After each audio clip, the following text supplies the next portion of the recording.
this is a sentiment that is echoed by I've said, obviously been talking about this forever, right? But I think to hear it worded by someone else who's been in the game for longer than I have, I think it resonates probably more with some of you, even though, yeah, if you look on YouTube and you type in probably tokenization, one of my videos are going to be the ones that pop up, because this is something that I've been very passionate about and talked about. And the guy that we're going to look at right now, and in terms of what he said, first of all, this man and who it is Kevin Grievous. Like, I consider him a friend for sure. Him and I talk about stuff all the time in this regards. He is one of the guys that he is responsible for Blue Marvel, for you guys that are Marvel cats. And he said this because, it's Black History Month, right? And that means that everybody must start signaling every single company. And Bounding in the comics showed this post of his that he had on Facebook, which again, it echoes the same sentiment. And this is what Kevin said: DC's Black History Acknowledgement. So this is kind of what I'm talking about when I rail against the lack of truly original Black superheroes.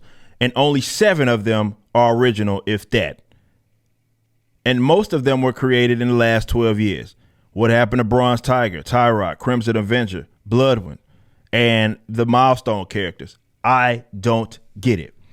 So this is, of course, what DC showed. They got this. Oh, man. Okay. So this is what they shared. And you see that it has, I'm guessing, I don't know if that's Calvin Ellis or Val Zod right here. And you see all of these characters. And aside from like Cyborg, Black Lightning, I'm guessing, yeah, that's Black Lightning right now, right there.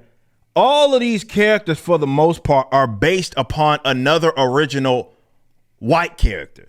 So you have, like I said, Val Zod being Superman. You got, this was like Tim Fox's fucking Batman. These characters aren't original for the most part. So this is my thing, man. And of course, I agree with Kevin. And it's the same thing of what I think people that hear, definitely when I talk about it, they get it completely misunderstood because they don't want to actually hear what you're saying. So when I rail against like Miles Morales or something like that, they think, oh, well, it's just another black person that hates black characters, which is a retarded assessment and obviously objectively incorrect. But they don't, because they themselves only see legitimacy, in original white characters. They can't understand what it is that we're referring to. When I say Miles Morales is Peter Darker, I'm saying that his branding is not his. He's Spider-Man. Spider-Man is Peter Parker. We've seen that since the fucking 60s, right? You see these other versions of characters that are now black, whether it be tokenism in like Hollywood, like a movie, or whether it be like what they do in the comics, where it's a guy or something that's been around or been one person's thing forever, now is a mantle. And of course, there's a black person in it. But it's not original. And it's not that difficult to understand. An original black character, for example, and yes, it's a different company, but it's like what, more akin to what Kevin was trying to do with Blue Marvel, where the character is not attached to someone else. His branding is not based upon someone else, another white character. It's something that is fresh and something that is original. This is why I had such an issue when in the comics, Sam Wilson, Falcon, becomes Captain America. At that point, he's a character that, again, is it was another white character, and that's what people perceive as the legitimate one, right? Falcon wasn't good enough. Him being his own original character wasn't good enough. Yes, there's a Falcon in Marvel Comics that predates this Falcon, but that Falcon wasn't connected at all. It has nothing to do with different power sets. He wasn't based upon that Falcon. It was just, they just shared the same name. he was okay as Falcon. But it all goes back to this sort of inferiority complex by people, ironically enough, who like to think that they have their fist up in the air and they so pro-black. When only thing that they really value, and this includes the people that buy into this crap, and it also includes the people that, are obviously in the creation space. They only see legitimacy in classically white characters. Original black characters, be damned.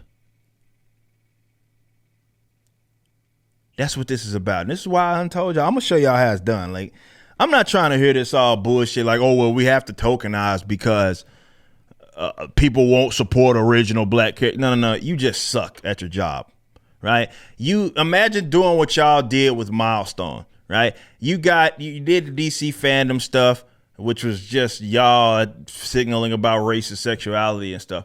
And then you come out with you like, okay, we're going to bring back this whole Milestone shit.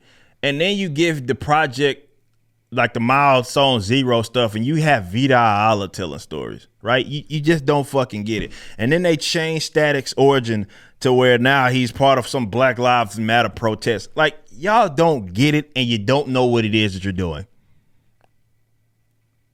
So we're going to show you how to do it. And then when we are then in control of original characters, we're not trying to hear this shit. I'm just going to moonwalk on your dead ass comic career. And that's me speaking, not Kevin. So don't put that part on him. Put that on me. That's what I'm going to do. Because you deserve it. It's all nothing but excuses because a lot of you are talentless hacks that don't even understand how to write a goddamn black character.